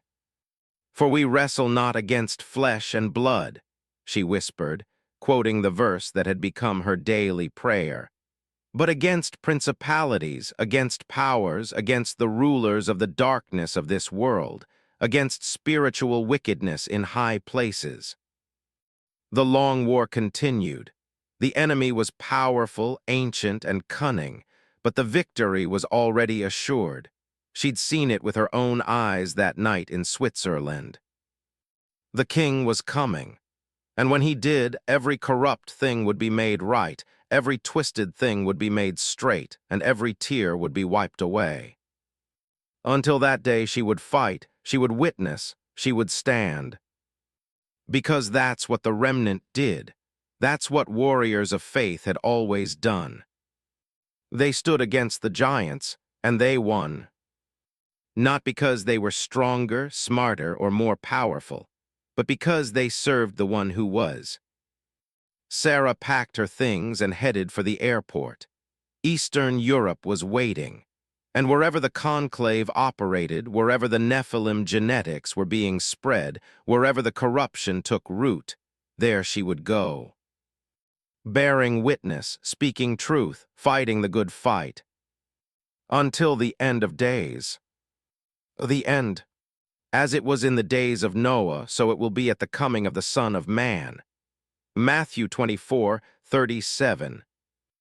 And I saw heaven opened, and behold, a white horse, and he who sat on it is called Faithful and True, and in righteousness he judges and wages war. Revelation 19:11. The Lord is my light and my salvation. Whom shall I fear? The Lord is the stronghold of my life. Of whom shall I be afraid? When the wicked advance against me to devour me, it is my enemies and my foes who will stumble and fall. Though an army besiege me, my heart will not fear. Though war break out against me, even then I will be confident. Psalm 27:1-3. Author's note asterisk. This story is a work of biblical fiction exploring themes from Genesis 6, the Book of Enoch, an ancient Jewish text not included in most biblical canons, and Revelation. While it incorporates real archaeological sites and scientific concepts, all events, characters, organizations, and interpretations are entirely fictional. The story presents one interpretation among many within Christian eschatology regarding the Nephilim, the fallen angels, watchers, and end times prophecy. Different Christian traditions hold varying views on these subjects. The theological perspective presented here, that the Nephilim were literal giants born from angel-human unions, is debated among scholars and believers. The core message remains consistent with Orthodox Christian theology, that God's love and redemption are available to all who seek them, that spiritual warfare is real, and that faith ultimately triumphs over corruption and evil, not through human power but through divine intervention. "Miller, you need to see this," called out her assistant, Dr. Rahim Khalid, his voice cracking with barely contained excitement. In his gloved hands, he held what appeared to be a human femur, except it was nearly 3 meters long. Sarah stood slowly, her knees protesting after hours of crouching. As she approached Rahim, she saw that the rest of the excavation team had stopped working. Everyone was staring at the massive skeletal remains emerging from the earth like the fingers of a buried colossus. "How is this possible?" whispered Jennifer Park, the team's osteologist. "The bone structure is human, but the proportions—" "They're giants," Sarah finished quietly. She thought of the ancient texts she had studied, the passages that scholars had always dismissed as mythology. Genesis 6:4 flashed through her mind. The Nephilim were on the earth in those days and also afterward, when the sons of God went to the daughters of humans and had children by them. Sarah had always been a woman of science, trained to dismiss religious texts as allegory. But standing here, looking at bones that should not exist, she felt the foundation of her understanding begin to crack. "We need to document everything before word gets out," she said, forcing herself back into professional mode. "Rahim, start photographing. Jennifer, I need preliminary measurements, and someone get me carbon dating samples immediately. As the team scrambled to work, Sarah noticed something else. A series of stone tablets partially buried near the skeletal remains. She carefully extracted one and wiped away the dust. The cuneiform script was ancient, older than anything she had seen before. But interspersed with the ancient Sumerian were symbols that looked disturbingly like Hebrew. Her phone buzzed. It was a message from Dr. Marcus Webb, her mentor at Oxford. "Sarah, we need to talk about your excavation. Call me immediately. Do not share your findings with anyone." The urgency in his words sent a chill down her spine. Chapter 2, The Warning. Sarah's video call with Dr. Webb connected at midnight. She sat alone in her tent, the camp quiet around her.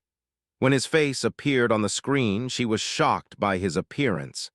The distinguished professor looked haggard, as if he hadn't slept in days. "Marcus, what's going on?" Sarah asked. "You've found them, haven't you?" he said without preamble. "The giants." Sarah's blood ran cold. "How do you know about?" "Because I found them too, 20 years ago in Turkey near Mount Ararat." His eyes were haunted.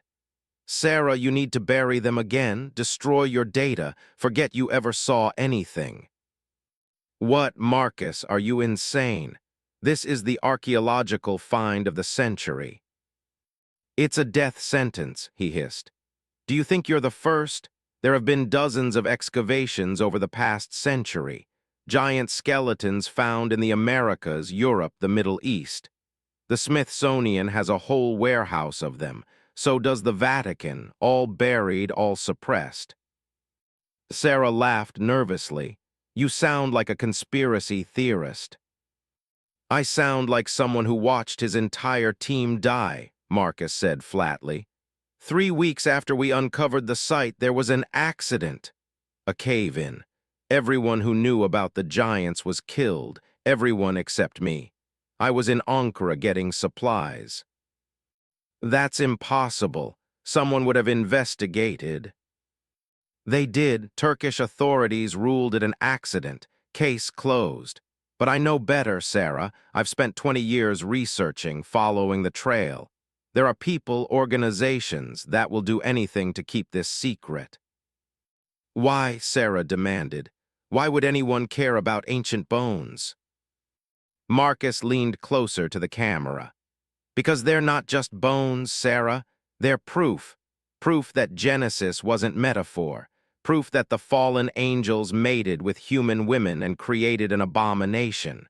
Proof that there are forces in this world, spiritual forces, that secular science refuses to acknowledge." Sarah wanted to dismiss his words as paranoia, but the intensity in his eyes stopped her. "What do you know about the Nephilim?" Marcus took a deep breath. "Everything the Bible doesn't tell us. The Book of Enoch, the Book of Giants from the Dead Sea Scrolls, ancient Sumerian tablets, they all tell the same story. The Watchers, 200 angels, descended to Mount Hermon. They took human wives and taught forbidden knowledge, weapons, cosmetics, sorcery, astrology. Their offspring were the Nephilim, giants of enormous strength and appetite who consumed everything. The world fell into chaos. And God sent the flood," Sarah said slowly, remembering the story. "Yes, but not all the Nephilim died. Some survived, or their bloodline did. The Bible mentions them after the flood, the Anakim, the Rephaim, Og of Bashan, Goliath. For thousands of years they were hunted, killed, driven into extinction.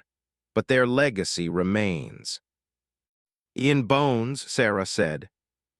"In bones and in something else." Marcus's voice dropped to barely a whisper. "Have you found the tablets yet?" Sarah glanced at the stone tablet sitting on her desk. "Yes." "Don't read them, Sarah. The knowledge they contain. It's why the angels fell in the first place. It's why God had to destroy the antediluvian world. Some knowledge isn't meant for human minds." You're scaring me, Marcus. Good, you should be scared, because by now they already know about your discovery. The satellites that monitor archaeological sites, the intelligence networks, someone is always watching. You have maybe 48 hours before they come. Who are they? The ones who guard the secret. Some say it's a secret society within the Vatican. Others say it's a shadow government agency. I don't know who they really are, I just know they're efficient and ruthless. Marcus rubbed his eyes. Sarah, I'm begging you, take your team and leave, tonight. Claim the site was a dead end. Walk away. Sarah looked around her tent at the photographs, the measurements, the preliminary reports. Everything her career had been building toward was here.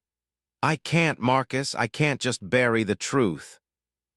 Then God help you, Marcus said quietly, because no one else will. The screen went dark. Chapter 3, the tablets. Sarah couldn't sleep. Marcus's warnings echoed in her mind, but her scientific curiosity was stronger than her fear. At 3 a.m., she found herself back at the excavation site, flashlight in hand, studying the tablets. There were 12 in total, each covered in dense script. Using her knowledge of ancient languages and a translation app, she began to piece together their message.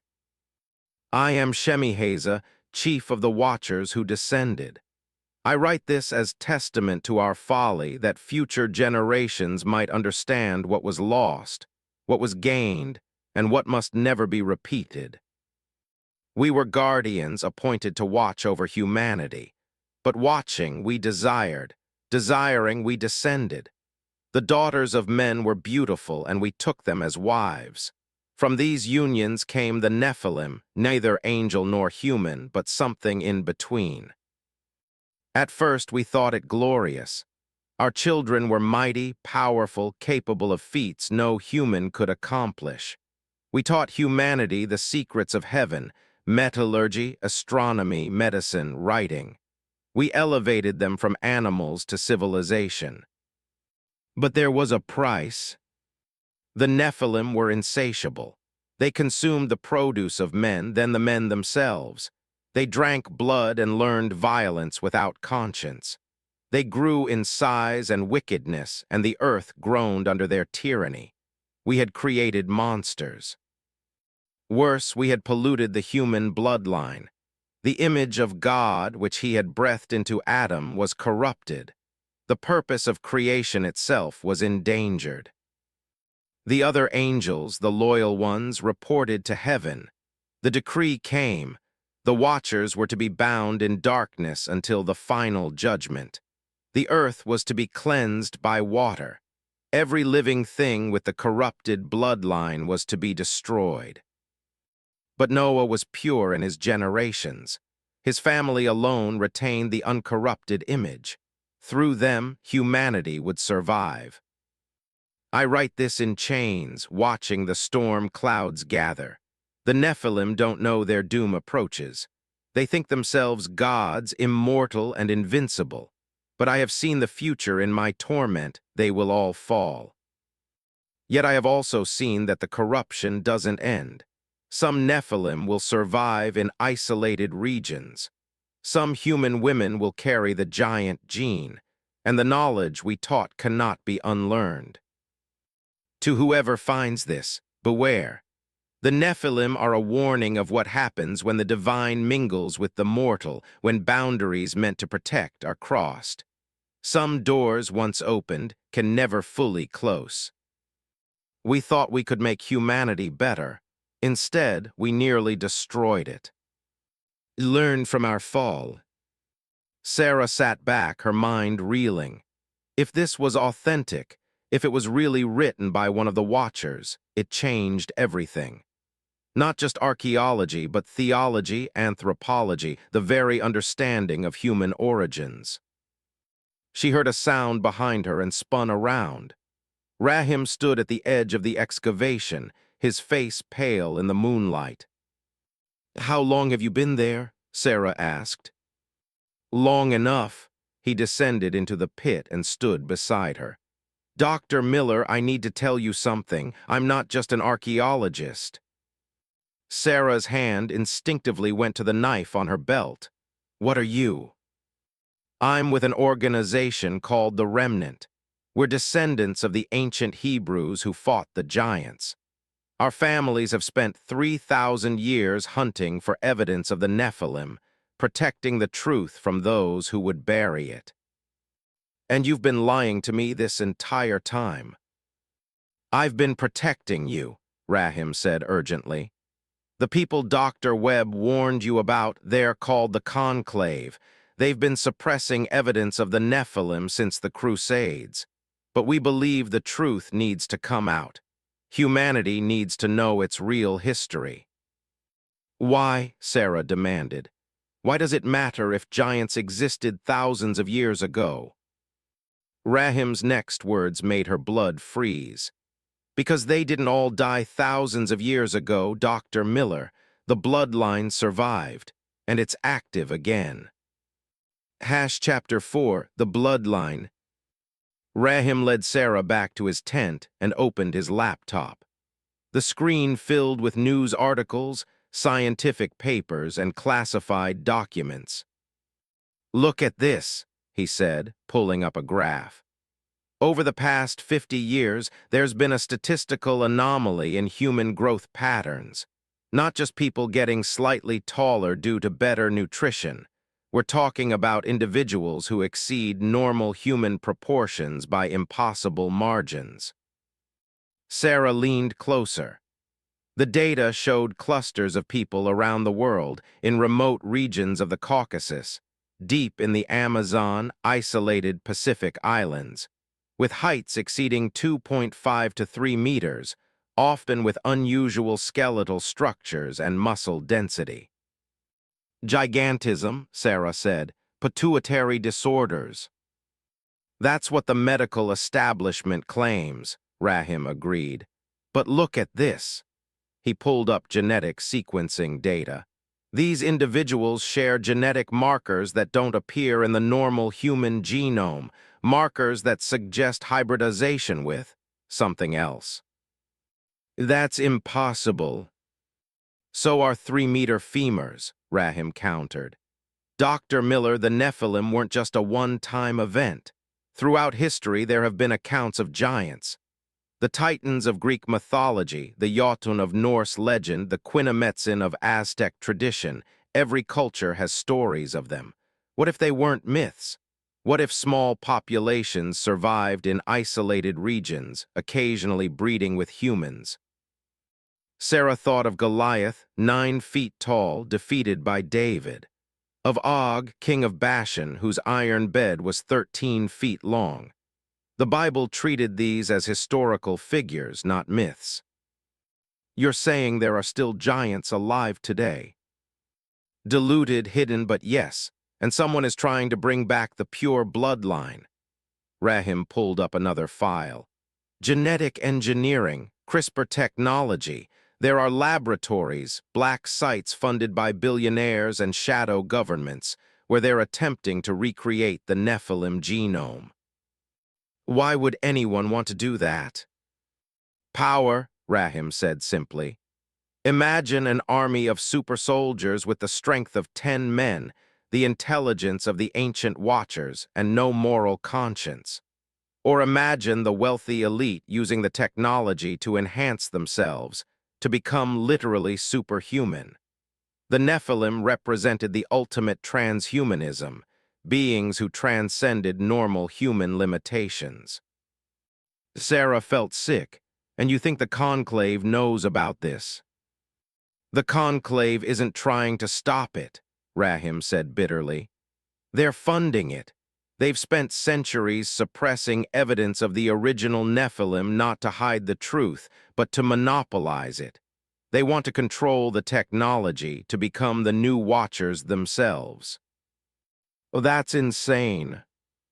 "Is it? Look at the world, Dr. Miller. The push toward transhumanism, gene editing, AI integration with human consciousness. We're headed toward the same place the antediluvian world reached. We're crossing boundaries that were meant to protect us, and we're doing it in the name of progress. Sarah's phone buzzed. A message from an unknown number. Dr. Miller, you have something that belongs to us. Cooperate and you'll be compensated beyond your dreams. Resist and you'll simply disappear. You have 12 hours to decide. Rahim saw her face go white. They're here. Chapter 5, The Conclave. The attack came at dawn. Sarah was jarring awake by gunfire. She rolled out of her cot and hit the ground as bullets tore through the tent above her. Outside, she heard screaming, more gunfire, and the roar of helicopter rotors. Sarah, Rahim burst into her tent, blood streaming from a cut on his forehead. We have to go now. They ran through the chaos of the camp. Bodies lay scattered, members of her team cut down as they stumbled from their tents.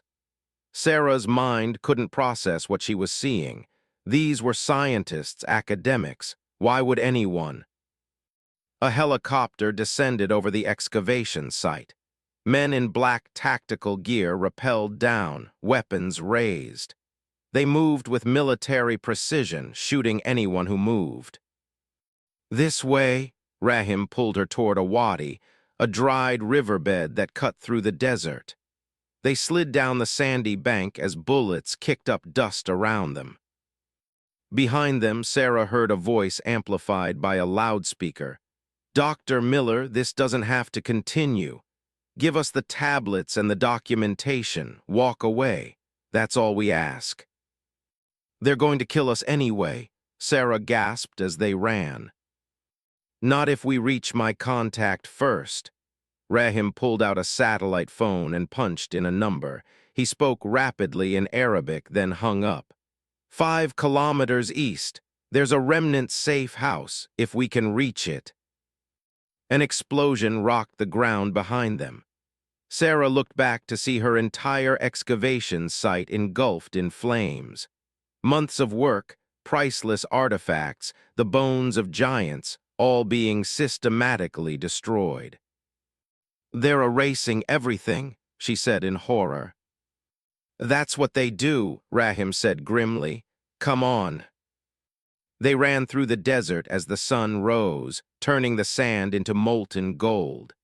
Sarah's lungs burned, her legs screamed in protest, but Rahim kept pushing forward. Behind them, the helicopters searched, methodical and relentless. Finally, they reached a cluster of ruins, ancient stone buildings half buried by time. Rahim led her into what looked like a collapsed structure, but was actually a concealed entrance to an underground chamber. They descended into darkness. Rahim activated a glow stick, revealing a passage carved into solid rock. After several minutes of navigating the tunnel, they emerged into a large underground room lit by electric lamps. A dozen people waited there, men and women of various ages and nationalities, all armed, all watching Sarah with a mixture of curiosity and suspicion. This is her? Asked an elderly man with a thick white beard. He spoke English with a heavy Israeli accent. This is the archaeologist who found the tablets. Dr. Sarah Miller, Rahim confirmed. Sarah, this is Rabbi Ezekiel Ben Solomon. He's the head of the Remnants Research Division. The rabbi studied Sarah with sharp, intelligent eyes. Do you believe, Dr. Miller? Believe what? In God, in angels, in the reality of the spiritual realm. Sarah hesitated. I don't know. I used to think it was all mythology, but after what I've seen. What you've seen is just the surface, the rabbi said. The Nephilim are real, Dr. Miller. They existed before the flood and their bloodline survived. But they're more than just genetic anomalies. They represent a spiritual corruption, an attempt by the fallen angels to corrupt God's creation and prevent the coming of the Messiah. I don't understand.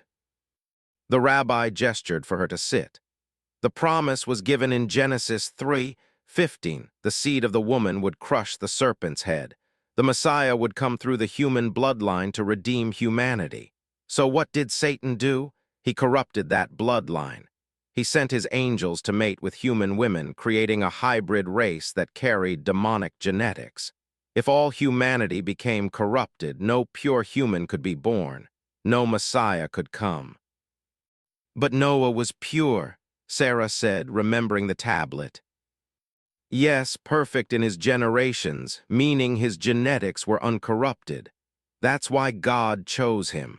The flood wasn't genocide, Dr. Miller, it was surgery. God had to cut out the cancer before it killed the patient. But the Nephilim appeared again after the flood. Goliath the Anakim. Because some of the genetics survived, carried by Noah's daughters-in-law, or perhaps in isolated populations that withstood the waters. For thousands of years, God commanded Israel to destroy these hybrid races completely, not out of cruelty, but because they represented an existential threat to his plan of redemption. Sarah shook her head. This is too much. You're talking about spiritual warfare, genetic manipulation, divine intervention. I'm talking about what the ancients understood and we've forgotten, the rabbi interrupted. That this world is not just physical. There are powers and principalities, spiritual forces that war for control of humanity. The Nephilim were weapons in that war, and now someone is trying to forge those weapons again. The conclave, Rahim said. Yes, but they're just pawns. The rabbi pulled up a map on a computer screen. All over the world, ancient sites associated with the Nephilim are being excavated in secret. Mount Hermon in Syria, where the Watchers descended. The Valley of Elah, where David fought Goliath. Sardinia, where the Neuragic giants once ruled. Bashan, where Og's kingdom stood. Someone is collecting genetic samples, artifacts, tablets, everything connected to the fallen angels and their offspring. For what purpose? Sarah asked. The rabbi's expression was grim. To complete what the Watchers started, to transform humanity into something else, to create a post-human species that owes no allegiance to God because it's no longer made in his image. That's insanity. Is it? Your modern scientists talk openly about genetic enhancement, life extension, merging human consciousness with artificial intelligence. They dream of transcending human limitations, becoming gods. It's the same lie the serpent told Eve. You shall be as gods. The technology changes, but the temptation remains. Sarah felt overwhelmed. What do you want from me? The tablets, the rabbi said. You translated them. We need to know everything Shemiheza wrote. His testimony could be the key to understanding what's coming and how to stop it. Sarah realized she'd been clutching her bag through the entire ordeal. She reached inside and pulled out her laptop, which miraculously still functioned. I photographed them. It's all here. Chapter 6, the testimony. For the next several hours, Sarah worked with the rabbi and his team to fully translate the tablets. As the ancient words emerged, a terrifying picture formed. The second tablet read, The knowledge we taught was forbidden for good reason. We showed humans how to forge weapons from iron, and they turned them on each other. We taught them the signs of the earth and the paths of the stars, and they began to believe they could command fate itself. We revealed the properties of roots and plants, and they created poisons and potions to harm and deceive. But worst of all, we taught them genetic manipulation, how to mix the kinds, how to create hybrid creatures. The Nephilim were not our only abomination. In the laboratories of the antediluvian world, there were creatures that defied description. Human-animal hybrids, beings of such corruption that they could not be allowed to survive the flood. This is why God commanded that every living thing be destroyed. The entire genome of creation had been polluted. Only the animals on the ark retained their kind, pure, uncorrupted, as God designed them. Chimeras, murmured Dr. Jennifer Park, who had somehow survived the attack and made it to the safe house. They were creating chimeras, human-animal hybrids. And they're doing it again, the rabbi said quietly. In laboratories around the world, they call it medical research, gene therapy. But some are pushing further, creating organisms that have never existed, playing God with the building blocks of life. The third tablet was even more disturbing. I see now what we could not see then. The plan was never about love or desire. My master, the one who orchestrated our descent, knew exactly what would happen. He wanted to corrupt the human bloodline beyond repair. He wanted to ensure that the promised seed could never come. But there was a deeper purpose still. By creating beings that were part angel, part human, he created creatures with no possibility of redemption. Humans can be saved through the blood of the Messiah. Angels cannot. Our choice was final. But the Nephilim, being neither fully human nor fully angel, exist in a state of permanent separation from God. They are eternally damned before they're even born. This was the true cruelty of what we did. We created beings doomed to damnation, consciousness eternally cut off from their Creator. The Nephilim don't just die, their spirits wander the earth, seeking embodiment, driving humans to madness and possession. In the days after the flood, they will be called demons. Sarah felt cold. Are you saying that demons are the disembodied spirits of dead Nephilim? That's what the Book of Enoch teaches, the rabbi confirmed, and what many ancient Jewish texts affirm.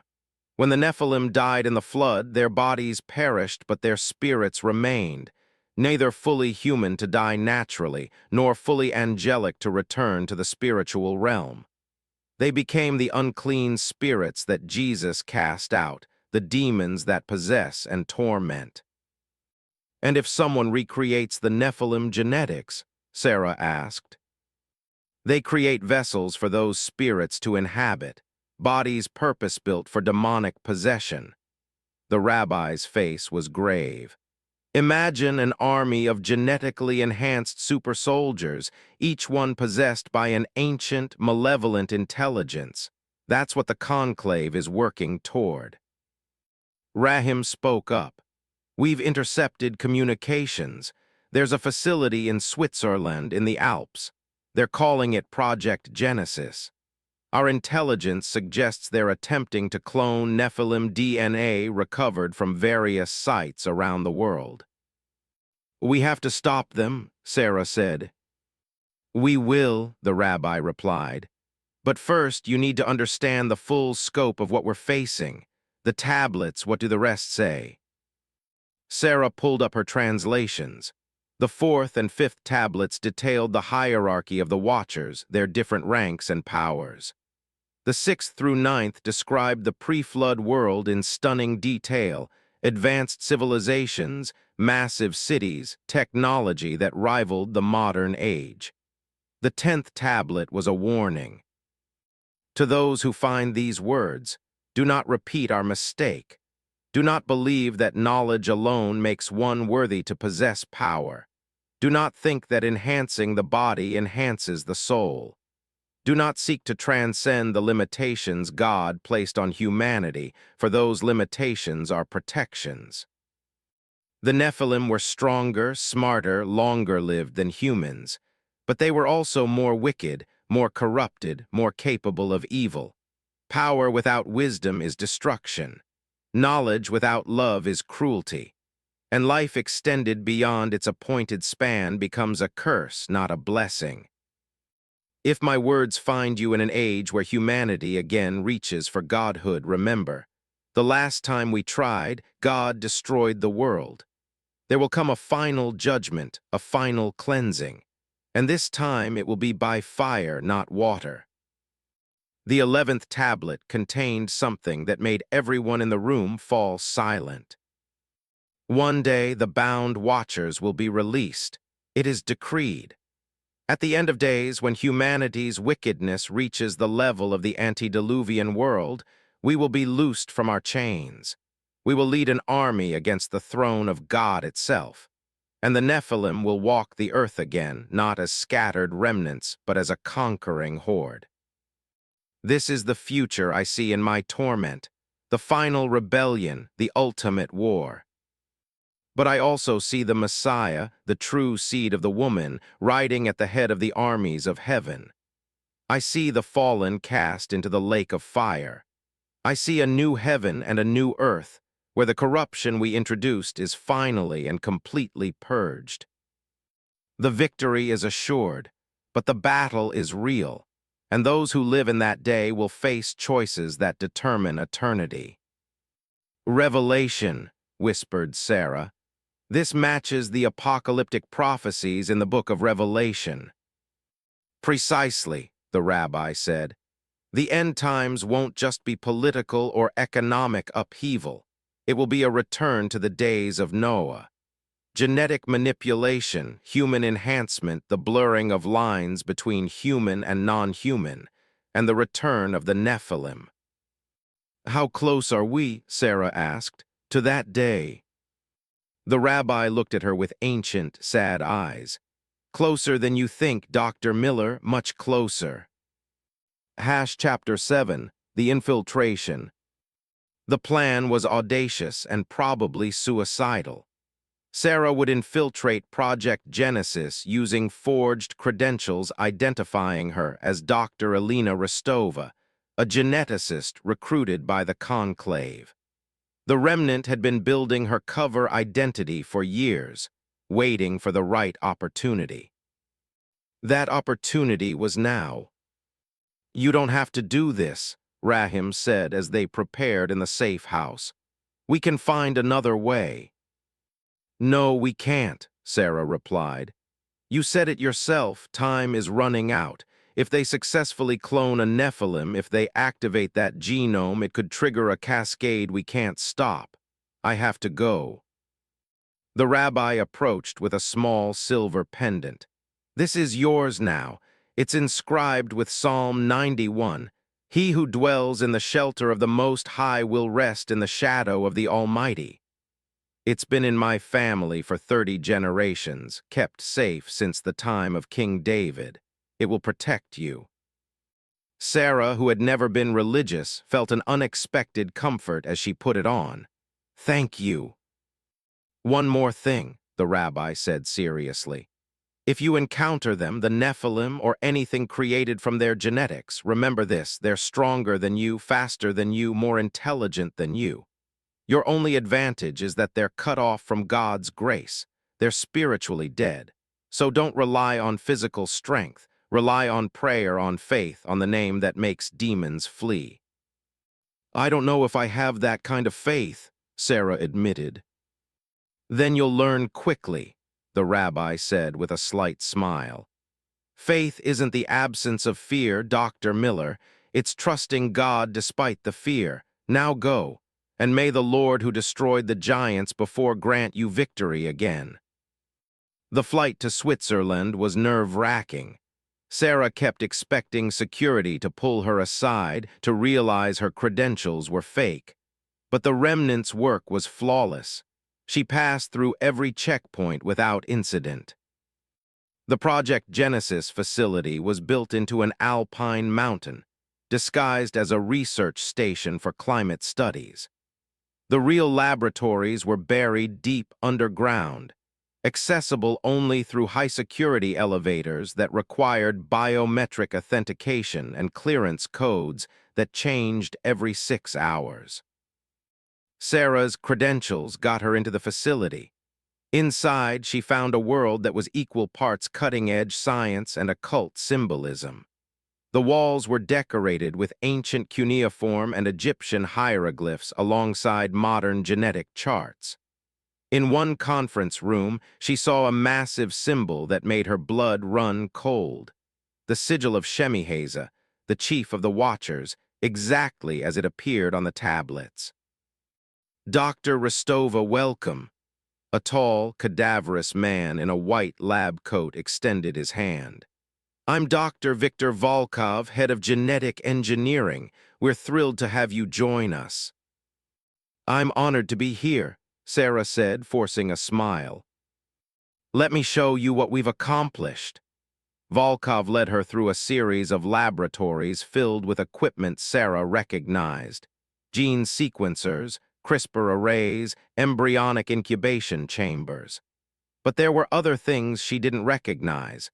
Crystalline structures that pulsed with strange light, devices that seemed to measure energies that shouldn't exist. We're not just working with physical genetics, Volkov explained, noticing her confusion. The Nephilim were hybrids of the physical and spiritual. To recreate them, we must work in both realms. That's where the real breakthrough occurred. They entered a large chamber dominated by a massive cylindrical tank filled with amber fluid. Inside, suspended in the viscous liquid, was something that made Sarah's breath catch. It looked human but grotesquely oversized. Even curled in fetal position, it was over 2 meters long. Its muscle structure was inhuman, its bone density clearly far beyond normal. But what disturbed Sarah most were the eyes. Even closed, even unborn, there was something ancient and malevolent about them. Subject 0, Volkov said with obvious pride. Cloned from DNA recovered from the Paracas skulls in Peru, enhanced with genetic sequences from the giants of Jotunheimen in Norway, and activated with spiritual frequencies derived from Enochian incantations. It's 15 months along now. In 3 more months, it will be viable for birth. It's magnificent, Sarah lied, fighting the urge to vomit. More than magnificent, it's the future of humanity, or rather the future beyond humanity. Volkov's eyes gleamed with fanatic intensity. For too long, we've been trapped in these weak, limited bodies. The Watchers understood humanity was meant to be more. They were trying to upgrade us, to give us the power to take our rightful place among the gods. And when it's born, Sarah asked, what then? Then we see if the ancient texts are correct, if the Nephilim were truly vessels for angelic or demonic intelligence. We have created the body. Now we wait to see what spirit inhabits it. Sarah realized the full horror of what she was seeing. They weren't just cloning an extinct species. They were creating a body specifically designed to be possessed by an ancient, evil entity. There are more, Volkov said, leading her to another room. 23 embryos in various stages of development, and we're just getting started. With the full backing of the conclave, we'll have hundreds within 5 years. An entire race of Nephilim reborn into the modern world. To what end? Sarah asked. Volkov looked at her strangely. You don't know, I thought all recruits were briefed. He leaned closer, lowering his voice. The conclave believes that humanity has reached its end. Climate change, nuclear weapons, AI were headed for extinction. But the Nephilim, they survived for thousands of years. They were resilient, powerful, capable of feats we can barely imagine. If we merge human and Nephilim genetics, if we become them, we can survive anything. We can become immortal. And the spiritual aspect, Sarah pressed. Insurance, Volkov said simply. If there really are angels and demons, if there really is a final judgment coming, then we want to be on the side that has power. The Watchers may have lost the first war, but the next time, with human technology and angelic power combined, we could win. Sarah felt sick. They weren't just playing with genetics. They were preparing for spiritual warfare, trying to create an army that could fight against heaven itself. I need to see the full specifications, Sarah said. If I'm going to contribute to the project, I need to understand every aspect of the genome. Of course, let me get you set up with access to our servers. You'll find the data fascinating. We've recovered genetic samples from dozens of sites: Turkey, Peru, Egypt, the American Southwest. Each ancient culture had their own variant of the Nephilim. We're combining them all, taking the strongest traits from each lineage. As Volkov set her up at a computer terminal, Sarah's mind raced. She had to get this information to the remnant. But more urgently, she had to find a way to destroy this place. The embryos, the data, all of it had to be eliminated before any of the Nephilim could be born. If you want to know more, then comment for Sioned Part. Thanks you for your time. Don't forget to subscribe our channel, please, like for inspiration.